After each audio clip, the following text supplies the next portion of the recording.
My husband confessed that he married me because he couldn't get to my younger sister, so I filed for divorce, exposed his lies to his boss, and watched him lose everything while I rebuilt stronger. He said it at his company Christmas party, drunk on whiskey and years of pretending. We were standing by the bar when his colleague Brett mentioned how lucky he was to have such a beautiful wife. Yeah, well, you should see her sister, my husband Dylan said, swaying slightly. Now that's the real prize. This one's just the consolation. Brett laughed nervously. I stood there holding my cocktail, feeling my whole world tilt. What did you just say? I asked. Dylan turned to me like he'd forgotten I was there. Nothing, baby. Just guy talk. But Brett was already backing away, mumbling about finding his wife. You said I'm a consolation prize. You're being sensitive. You said you wished you'd married Luna. He shrugged.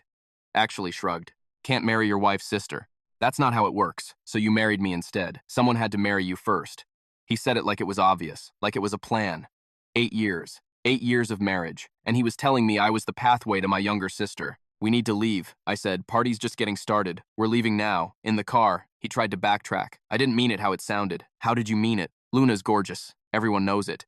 You know it. But I chose you because you couldn't choose her. That's not. Look, when I met you both that summer at your parents' place, Luna was 18. You were 23. It made more sense. What made more sense? He sighed like I was being difficult dating you. She was too young. Your parents would have freaked out, but you were perfect. Same family, same genetics, just more appropriate, same genetics. Like I was a placeholder with the right DNA. Did you ever love me? I asked. Of course I love you. You're my wife. That's not an answer. What do you want me to say? That I never noticed how beautiful your sister is? That I never wondered? What if? Everyone wonders. Not about their wife's sister. Not for 8 years. We drove in silence until we got home. I went straight to our bedroom, started pulling out suitcases. What are you doing? He asked from the doorway. What does it look like? You're overreacting. So I find your sister attractive. So what? I married you. I had kids with you. He grabbed my arm. Stop being dramatic. You can't leave over this. Watch me and go where? Your parents? They'll ask why. What will you tell them? That I think Luna's pretty? They'll say you're being childish. I'll tell them the truth. That you admitted you married me as a consolation prize. I was drunk. Drunk words are sober thoughts. My phone rang. It was Luna. Hey, are you okay? Brett's wife just called me. Said something weird happened at Dylan's party. I put her on speaker. I'm fine. She said Dylan was talking about me. Something about wishing. I don't know. She wouldn't say exactly. Dylan's face went pale. Luna, what exactly did she tell you? I asked. Just that Dylan said something inappropriate about marrying the wrong sister. Is that true? I looked at Dylan. Why don't you ask him? Dylan? Luna's voice was sharp now. What did you say? Nothing. It was taken out of context. What context makes that okay? Luna asked. You're married to my sister. You have 2 kids. What is wrong with you? Everyone always fawns over you, Dylan said suddenly. At every family event, every dinner, Luna the model, Luna the influencer, Luna the perfect one. And I'm stuck with, he stopped. Stuck with what? I said, finish the sentence. With someone who'll never measure up, he said quietly. Luna gasped through the phone. You piece of my sister is worth 10 of you. She's brilliant, kind, funny. She's the one who helped you get your job. She's the one who supported you through your dad's death. She's raising your children practically alone, and you're stuck, Luna, Dylan started. No, don't you ever speak to me again. Don't look at me. Don't come to family events. You're disgusting. She paused. Lily, do you need somewhere to stay? I'm packing now. Come here. The kids can have the spare room. Luna, this isn't your problem, Dylan said. It became my problem when you made me part of your sick fantasy. Luna shot back. What else do you do? Stare at my photos? Compare us? Pretend she's me? Stop. Dylan said. No, I want to know. How long have you been pretending my sister is me? Since the wedding? Since the honeymoon? Every time you... Stop! Dylan shouted. I'm hanging up, Luna said. Lily, I'll leave the door unlocked. And Dylan, I'm telling everyone. Mom, Dad, cousins, everyone. They should know what kind of man you are. She hung up. Dylan stared at me. This is your fault. My fault? You had to make a big deal about it. Now she hates me. Your whole family will hate me. You did this. You admitted you married me to get close to my sister. I never said that exactly. You said I was a consolation prize. You said you're stuck with me. You said I'll never measure up because it's true. He exploded. You're ordinary. You're boring. You're not special. Luna lights up every room. You just exist in them. I stopped packing. Looked at him. Really? Looked at him for the first time in years. Thinning hair, soft middle, angry little eyes. Do you want to know the truth? Yes, I do. I've known for 3 years that you settled for me. I felt it every time you suggested I try Luna's workout routine. Every time you asked why I couldn't dress more like her. Every family dinner when your eyes followed her around the room while you barely looked at me. I normalized it because I thought that's what marriage was, making peace with being second choice. But hearing you say it out loud to your coworker, admitting you're stuck with me, that broke something I can't fix. His face went completely white. He opened his mouth, but nothing came out.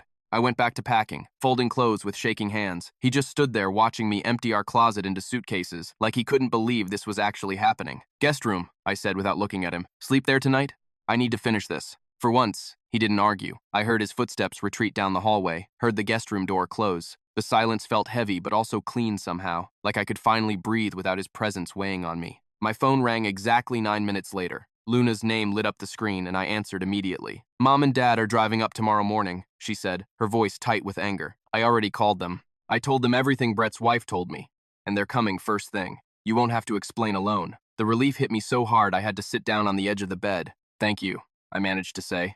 She told me she loved me and hung up to keep calling family members. I spent the rest of the night moving through our bedroom like I was haunting it. Every framed photo on the dresser showed moments I thought were real but now felt fake. Our wedding picture where Dylan's smile looked genuine. The hospital photos with our newborns where he seemed proud. Vacation shots where we looked happy. I left them all there because they belonged to a version of me who didn't know the truth yet. I packed practical things, kids' clothes and favorite toys and school supplies. I took my laptop and important documents from the desk drawer. I left behind 8 years of building a life with someone who was always wishing I was someone else. The kids woke up around 7 asking about breakfast. I made pancakes and kept my voice steady when I told them we were going to stay at Aunt Luna's for a few days. My daughter asked if it was like a sleepover and I said yes, exactly like that.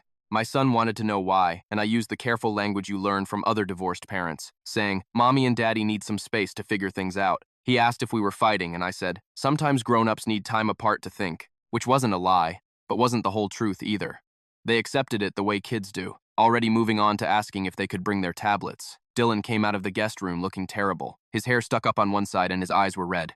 He tried to kiss the kids goodbye like it was a normal morning, but our son pulled away. Why does Daddy look sad? He asked me, and I had to swallow all my anger to keep my voice calm. Daddy's just tired, I said. Say goodbye so we can get going. My daughter hugged him, but my son just waved from across the kitchen. Dylan's face crumpled, but I couldn't feel sorry for him. He did this. He chose to say those things out loud where people could hear. Luna's apartment felt like stepping into safety. She had the spare room completely set up with air mattresses for the kids, and their favorite snacks already arranged on the dresser. She hugged me the second we walked in, and I finally started crying. 8 years of pretending everything was fine crashed down all at once. The kids ran off to explore the room while I sobbed into my sister's shoulder. She held me tight and didn't say anything. Just let me break down in her hallway. My parents showed up right at noon like Luna promised. My father's face was red with anger and my mother was already crying when I opened the door. They wanted every detail of what Dylan said at the party. Sitting on Luna's couch, repeating his words made them sound even worse somehow. The consolation prize comment, the stuck with you part, the admission that I'll never measure up. My mother cried harder with each sentence and my father's jaw got tighter and tighter. When I finished, he pulled out his phone. I'm calling him right now, my father said. His voice came out cold and controlled, which was way scarier than if he'd been yelling. He put the phone on speaker so we could all hear. Dylan answered on the second ring, sounding nervous. My father didn't waste time on pleasantries. You're not welcome at family events anymore, he said. Christmas, Thanksgiving, birthdays, nothing. You communicate through lawyers from now on. You don't call my daughter unless it's about the kids. You don't show up at family gatherings. You made your choice at that party and now you live with the consequences. Dylan tried to interrupt, but my father just hung up. My mother reached over and squeezed my hand while Luna sat beside me, looking fierce and protective. My phone started buzzing before my father even set his down. Dylan's name flashed across the screen over and over. I let it ring out 3 times before the text started flooding in. Your dad threatened me. This is insane. You need to call him off. I'm still your husband. We can work this out if you stop making everything so dramatic. Each message blamed me for making this a big deal. Like his confession at the party was somehow my fault for having feelings about it. I took screenshots of every single one and sent them to Luna without saying anything. She read them and her face got hard. He's digging his own grave, she said quietly. My mother suggested turning off my phone for the night, but I wanted to see what else Dylan would say. The texts kept coming for another 20 minutes, getting angrier as I didn't respond. You're turning everyone against me. Your family always loved you more anyway. Luna's probably thrilled to finally have drama to post about. That last one made Luna actually laugh out loud. Does he think I'm going to Instagram his midlife crisis? She asked nobody in particular. The doorbell rang around 7 and Luna went to answer it.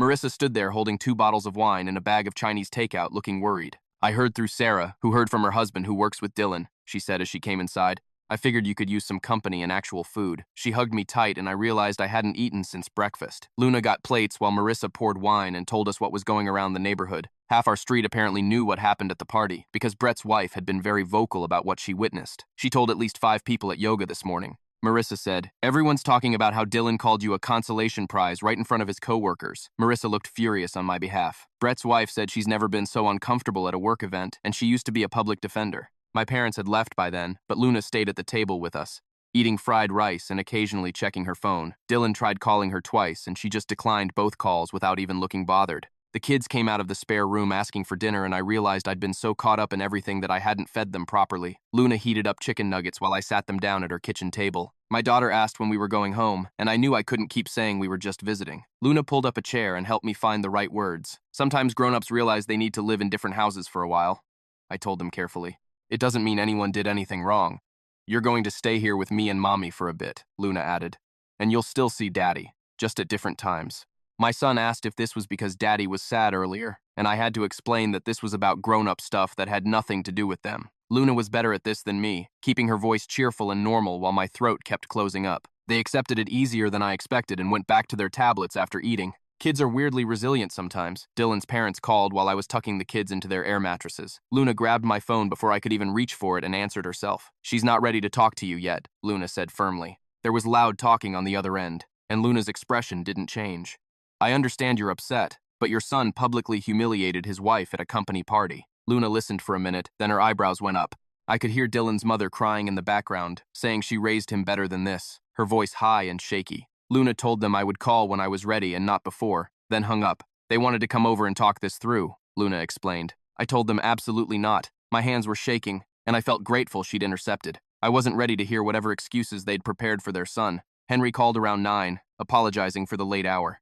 Marissa told me what happened, and I wanted to offer some legal perspective. He said, I put him on speaker so Luna could hear too. Henry explained that Dylan's public confession about marrying me as a consolation prize could actually matter in divorce proceedings, especially regarding claims of emotional abuse. His firm had connections to several good family law attorneys if I wanted a referral. The fact that he said these things in front of witnesses at a work event makes it documented, Henry continued. It's not just your word against his. I felt something shift in my chest, hearing him lay it out so practically. This wasn't just hurt feelings or a bad marriage. This was something with legal weight. Henry gave me 3 names to call and told me not to wait. The sooner you establish representation, the better, he said. Luna was already writing down the names and numbers before I could even process what was happening. Jamaica's office was downtown in a building with marble floors and expensive art. I met with her 2 days later, leaving the kids with Luna. Jamaica was maybe 50, with gray hair cut sharp and direct eyes that didn't miss anything. She asked me to tell her everything from the beginning, and I walked through the whole night, from the Christmas party to Dylan's texts to my father's call. When I finished, she leaned back in her chair. His words constitute a pattern of emotional abuse, she said without any softening. The consolation prize comment, the comparisons to your sister, the admission he married you to get closer to her. She tapped her pen against her notepad. Are there other examples throughout your marriage? Things you might have dismissed as jokes or normal marital friction? Sitting in Jamaica's office with her looking at me so directly, I started remembering things I'd pushed down or explained away. Dylan suggesting I try Luna's workout routine because she looked so toned. Him asking why I couldn't dress more like Luna when we had events to attend. The joke he made about our kids getting lucky with genetics, implying they could have turned out like me instead. Each memory felt like waking up from fog, seeing patterns I'd been living inside without recognizing them as wrong. There was the time he showed me Luna's Instagram and said he wished I'd put that much effort into my appearance. The Christmas 2 years ago, when he spent the whole day at my parents' house following Luna around with his eyes while I tried to pretend I didn't notice. His suggestion that we vacation where Luna was traveling so we could meet up with her, like that was a normal thing to want. Jamaica wrote everything down and her face got harder with each example. This is textbook emotional abuse through comparison, she said when I finished.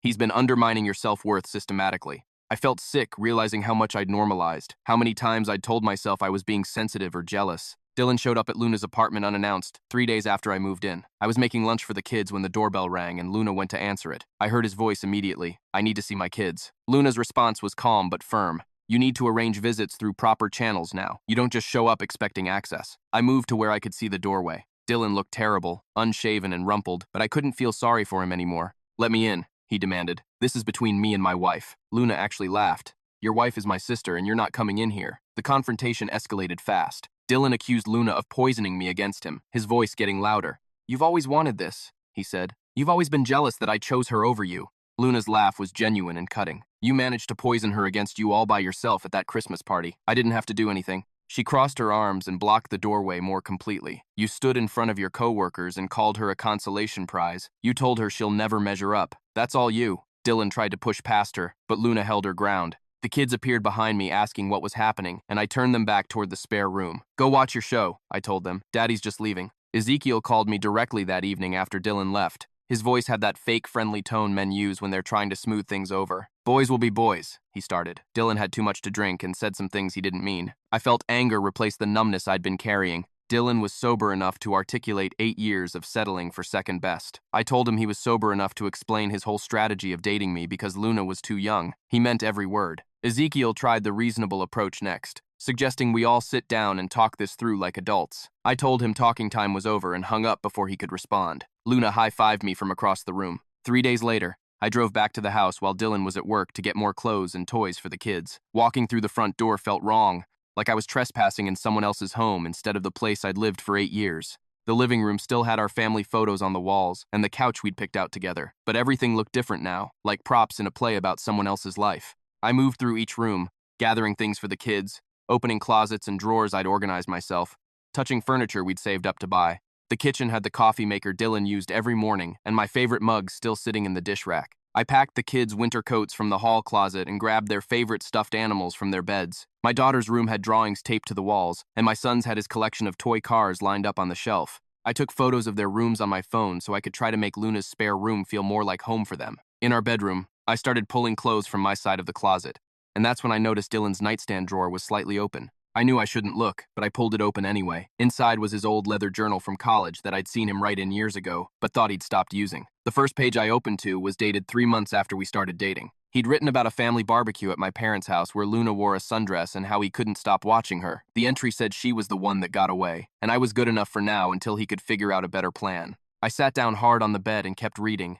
Page after page of entries about Luna, mixed in with entries about me, and the contrast was brutal. When he wrote about Luna, he used words like captivating and magnetic and perfect. When he wrote about me, he used words like practical and safe and acceptable. There was an entry from the week he proposed to me where he wrote about how marrying me was the smart move because it kept him connected to Luna and my parents liked him. He actually wrote out a plan for how being my husband would give him more access to family events where Luna would be. I took photos of every page with my phone, my hands shaking so hard I had to retake several shots. This wasn't just drunk talk at a Christmas party. This was 8 years of calculated settling, written down in his own handwriting. I shoved the journal back in the drawer and finished packing as fast as I could, desperate to get out of that house. Sunday dinner at my parents' house felt more like a war meeting than a family meal. Luna came with me for support, and my parents had already set the table with extra food like they were preparing for a long discussion. My father barely let me sit down before he started talking about taking Dylan for everything in the divorce. My mother agreed, saying I deserved every penny after what he'd done.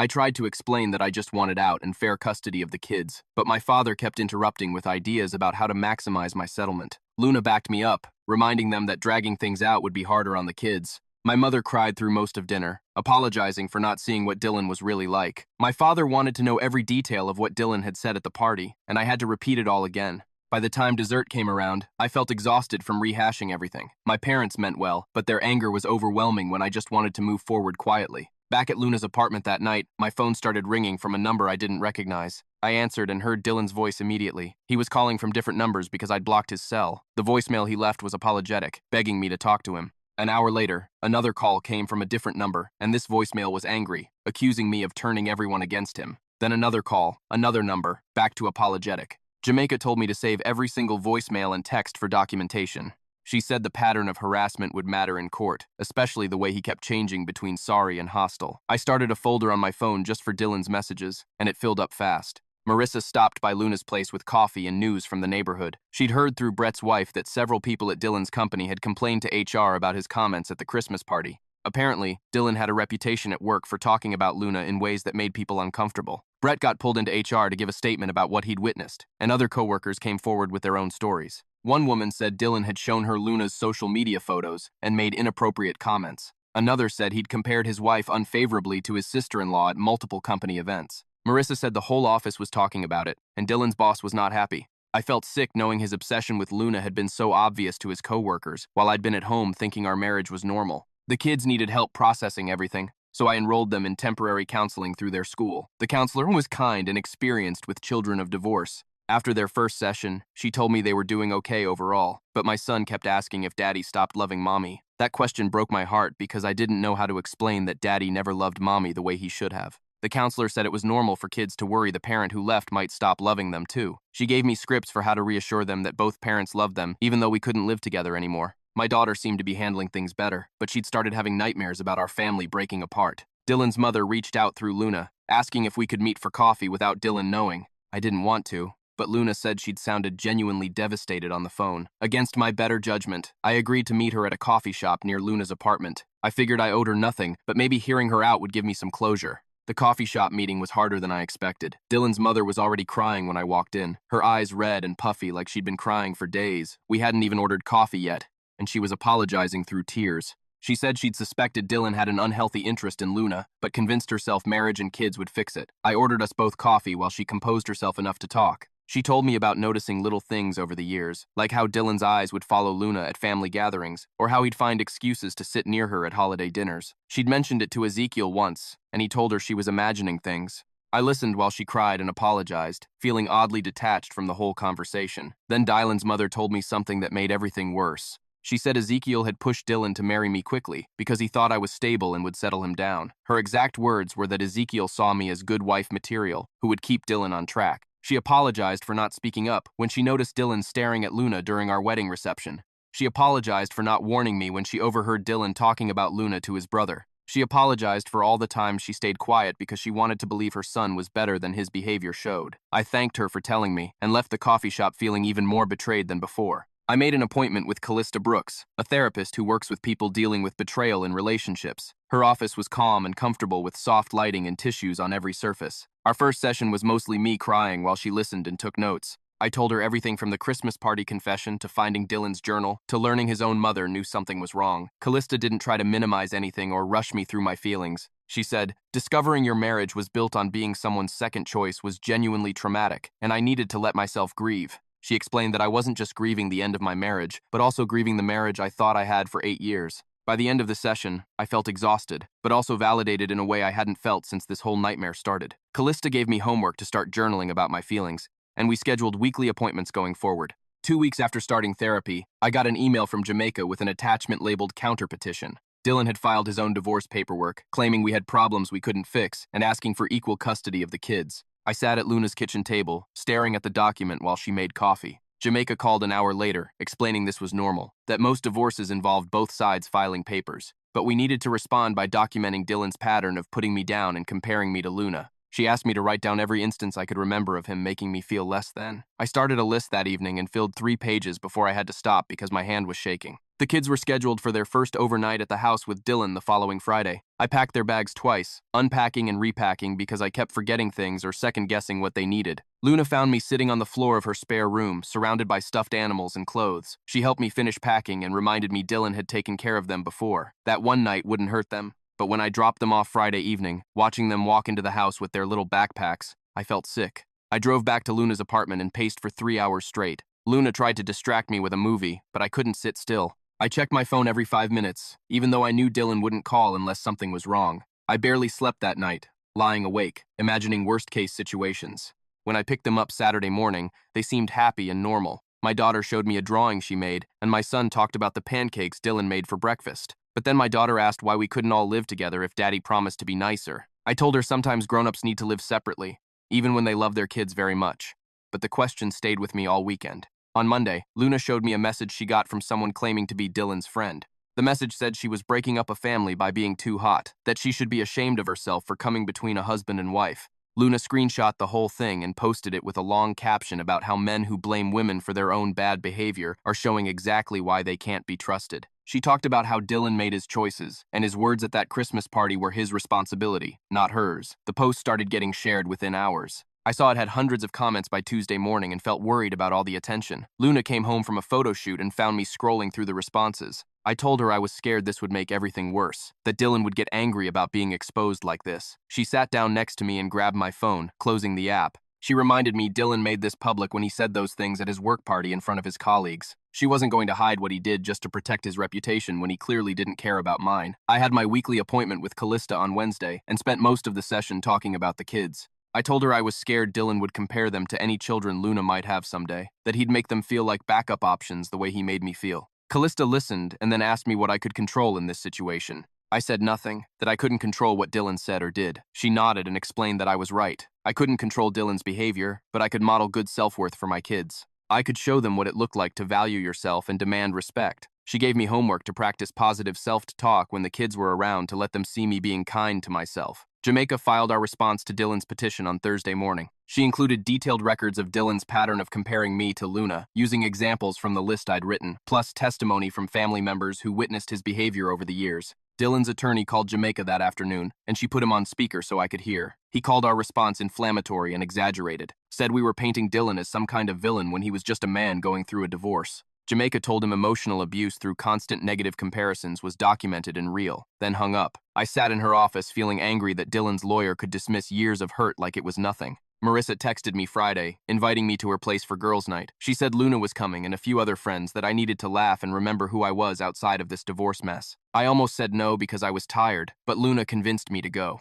We showed up at Marissa's house with wine and found her living room full of women I'd known for years but barely seen since my marriage. They hugged me and told me they'd heard what happened, that they were sorry I was going through this. We ate snacks and drank wine, and someone told a story about their own terrible ex that had us all crying from laughter. Marissa's friend from work did impressions of bad dates she'd been on, and I laughed so hard my stomach hurt. They reminded me I was funny when I told a story about the kids, that I was smart when I explained a graphic design project, that I was interesting beyond just being Dylan's wife. I drove home that night feeling lighter than I had in weeks. My phone buzzed at 2 in the morning with an email notification. I grabbed it thinking something was wrong with the kids, but it was from Dylan. The subject line said, "Please read," and the message was long, filling my entire screen when I opened it. He apologized for everything, said he'd been awful and he knew it now. He begged for another chance, promised he'd go to therapy and never mentioned Luna again. But as I read through the email, I counted 3 separate times he referenced how beautiful Luna was, how he understood why I felt compared to her, how hard it must be having such a gorgeous sister.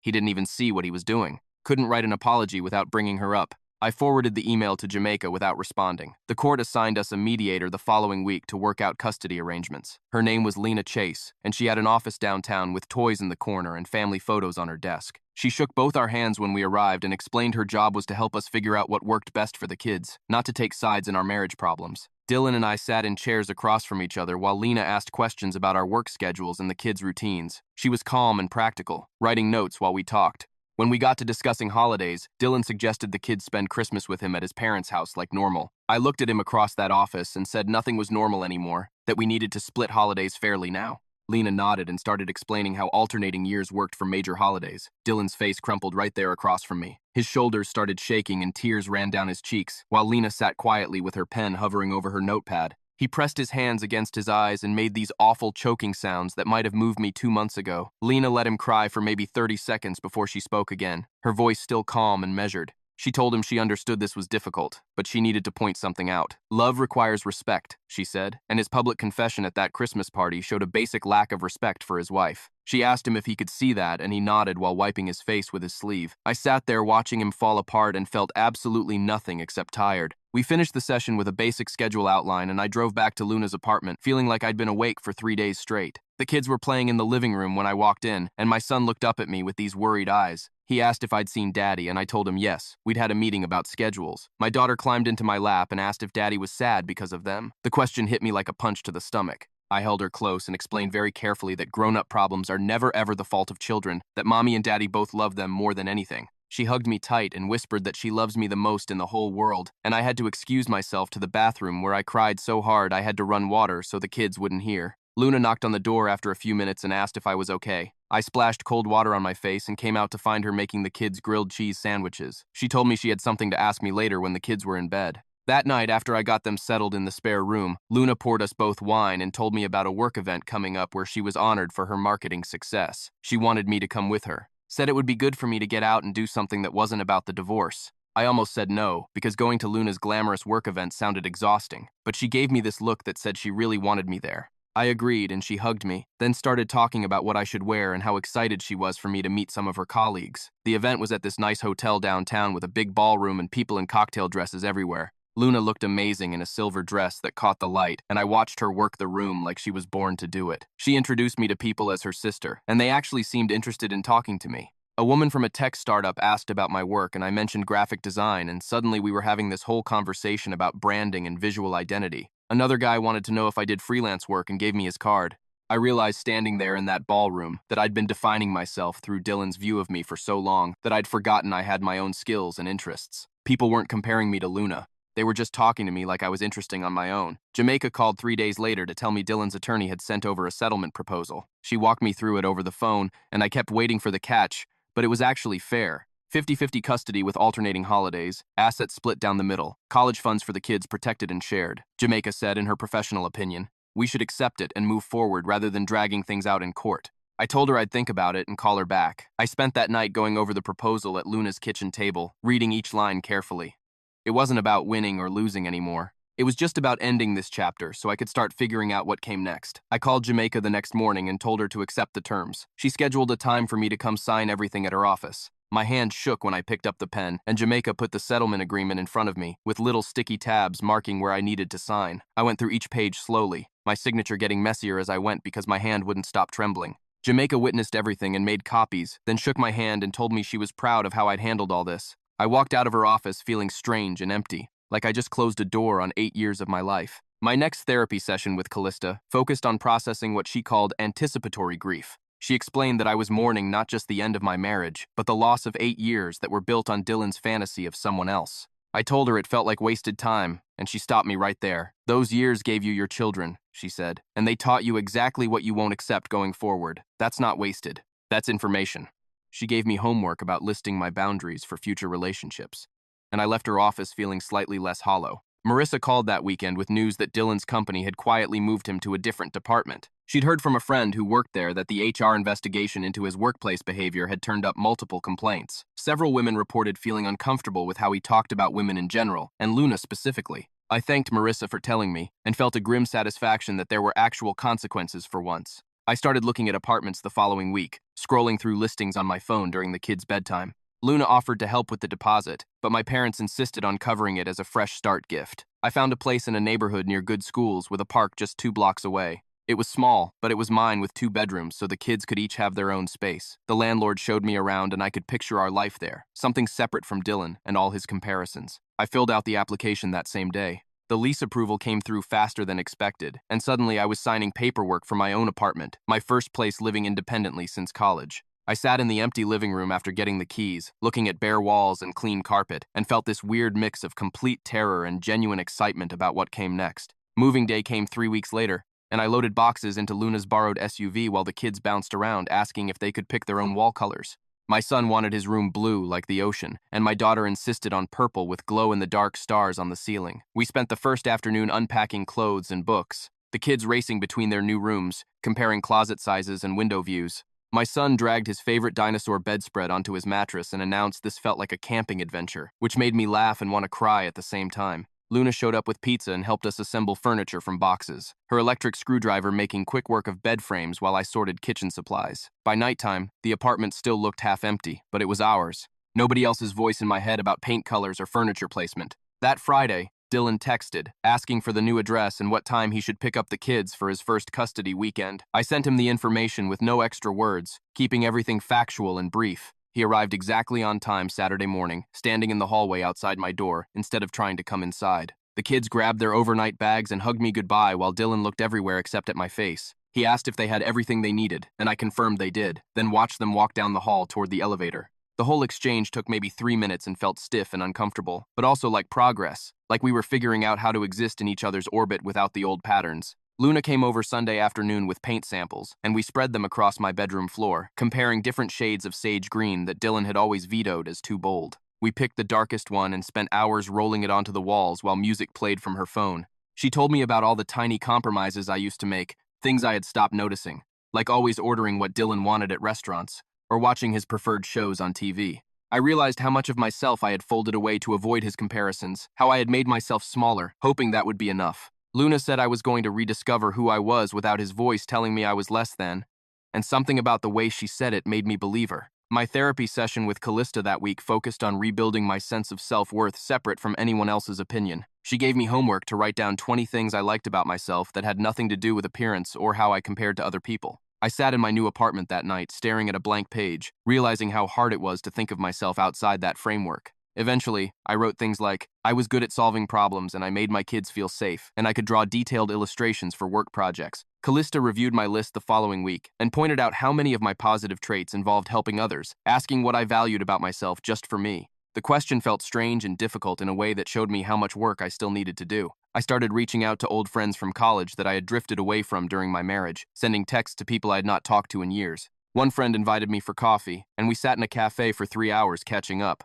She told me she had always felt like Dylan did not really appreciate me, but had not known how to say it without seeming jealous or judgmental. Another friend admitted the same thing over lunch the following week, saying she noticed how Dylan would tune out when I talked about my work, but perk up whenever Luna was mentioned. Hearing that other people had seen what I could not see made me feel both validated and foolish for missing the signs so long. The kids settled into the two-home routine faster than I expected, treating it like an adventure rather than a tragedy. My daughter told me one morning that she liked having 2 bedrooms and 2 sets of toys, which made me laugh and cry while making her breakfast. They started decorating both spaces with their artwork and favorite stuffed animals, creating little territories that felt like theirs. I worried constantly about how the separation was affecting them, but they seemed okay, asking practical questions about schedules rather than emotional ones about why Daddy left. Dylan showed up for another kid exchange a few weeks later and tried making small talk about how nice my apartment looked. I thanked him briefly and kept the conversation focused on the kids' homework and upcoming school events. I recognized that I did not owe him friendship or warmth, just functional co-parenting that kept things stable for our children. He looked like he wanted to say more, but I excused myself to grab the kids' jackets, keeping the boundary firm. 6 months after that devastating Christmas party, I sat in my own apartment on a random Tuesday morning drinking coffee and looking out at the park 2 blocks away. The grief was still there. This heavy thing I carried around about 8 years that felt wasted, but it was sharing space with something else now. Genuine hope, maybe, or just the absence of constant comparison and criticism. I felt lighter than I had in years, like I could breathe fully instead of holding myself small and compressed. The divorce was not finalized yet, and co-parenting had its awkward moments, but I was building something real here, something that was actually mine. Luna came over for dinner that Friday with ingredients for tacos, and we cooked together while music played from the kitchen speaker. My daughter danced around, spinning in circles, and my son helped Luna chop tomatoes with a plastic knife. This was what family actually looked like, I realized while watching them laugh together. People who chose to love you and show up for you, not people who settled for you while wishing for someone else. We ate at my small dining table that barely fit 4 people and talked about nothing important, just silly stories and weekend plans. Luna told the kids about a photo shoot where the photographer's dog had stolen her sandwich, and they giggled so hard my son nearly choked on his drink. After dinner, we played board games until the kids started yawning. Then Luna helped me get them ready for bed. She hugged me before leaving and told me she was proud of how far I had come in 6 months, and I believed her because I could feel it too. I started dating casually a few weeks later. Nothing serious, but enjoying conversations with people who seemed genuinely interested in me as a person. One guy I met for coffee asked detailed questions about my graphic design work and listened attentively while I explained a recent project. I realized halfway through describing it that I was starved for this kind of basic respect, someone actually caring about what I did and thought. He did not compare me to anyone or make me feel like I was taking up too much space by talking. The date did not lead anywhere romantic, but it showed me what normal interactions could feel like, how people could be interested without agenda or comparison. I went home that night and added to my list for Callista, writing that I was interesting and my work mattered, and I deserved people who recognized that the divorce paperwork came through on a Tuesday morning 3 weeks later while I was drinking coffee at my kitchen table. My phone buzzed with an email from the court system showing the final decree. All official stamps and legal language declaring my marriage dissolved. Jamaica called 10 minutes later to congratulate me. Her voice warm but professional, and I felt this weird mix of relief and sadness sitting there alone in my quiet apartment. The relief made sense, but the sadness not because I wanted Dylan back, but because 8 years of my life were now officially labeled as a mistake in legal documents. I thanked Jamaica for everything and hung up, then sat staring at my coffee cup for a while before getting ready for my therapy appointment. Callista's office felt familiar now after months of sessions. The soft couch and tissue box and her calm presence becoming this safe space where I could say things out loud that felt too big to keep inside. She told me I had made remarkable progress since that first session where I could barely talk without crying, moving from devastation to acceptance to actually building a real life for myself. The healing would not be linear, she reminded me, and there would still be hard days ahead when old wounds, HHD, or loneliness felt heavy, but I had proven to myself that I could handle difficult things and come out stronger. I left her office feeling lighter, like someone had given me permission to stop carrying around guilt about the divorce or shame about being fooled for so long. My parents hosted a dinner that Friday night at their house, calling it a new beginning celebration, even though I told them it felt weird to celebrate a divorce. Luna came with a bottle of wine, and Marissa brought her whole family, and we crowded around my parents' dining table like we had for holidays. Except this time, the focus was on me moving forward instead of pretending everything was fine. My father stood up halfway through dinner and raised his glass, his voice getting thick with emotion as he toasted to my strength and courage for choosing myself over a marriage that never valued me properly. My mother started crying happy tears, and Luna squeezed my hand under the table, and I felt genuinely supported by people who saw my worth instead of comparing me to someone else. The kids ran around playing with Marissa's children after dinner, their laughter filling the house with normal family chaos that had nothing to do with divorce or adult problems. I tucked them into bed later that night back at our apartment. My son in his dinosaur pajamas and my daughter clutching her favorite stuffed rabbit. My son looked up at me with serious eyes and asked if I was happy now. His small voice worried like he had been thinking about this question for a while. I sat on the edge of his bed and told him, yes, I really was happy, not because the divorce was easy or fun, but because I learned I was worth more than being someone's second choice. He thought about that for a minute, then hugged me tight, his skinny arms wrapping around my neck as he whispered that I was his first choice. I held him close and felt something settle in my chest.